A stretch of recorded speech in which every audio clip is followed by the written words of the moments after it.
ব্রহ্মাণ্ডের যত বৈষ্ণব সমাজ আছে, তো আমি এসেছি রঘুনাথ গোস্বামী শ্রীপাঠে। তো আপনারা সরাসরি তার ভজন কুটির দর্শন করুন। তো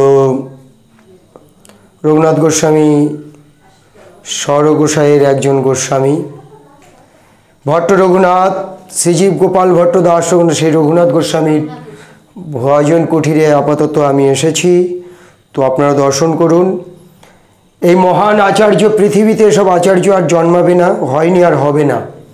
তো আমাদের পরিণতি দেখুন, সনাতন ধর্মের পরিণতি, তার সমস্ত কিছু রয়েছে এরকম। তো রঘুনাথ গোস্বামীর সমস্ত কিছু রয়েছে এখানে লেখা আছে, দেখুন রঘুনাথ গোস্বামী। তো সুন্দর করে তো তার শ্রীপাঠে এসেছি।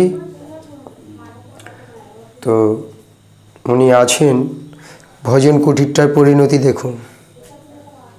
তো আপনারা দর্শন করবেন এবং যারা ভক্তি অনুরাগী তারা নিশ্চয়ই এটা নিয়ে দেখবেন, যাতে এখানে আসবেন, সবাই দর্শন করবেন, তাহলেই পরাগতি লাভ হবে। তো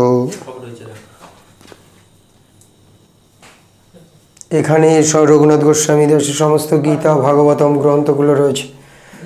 তো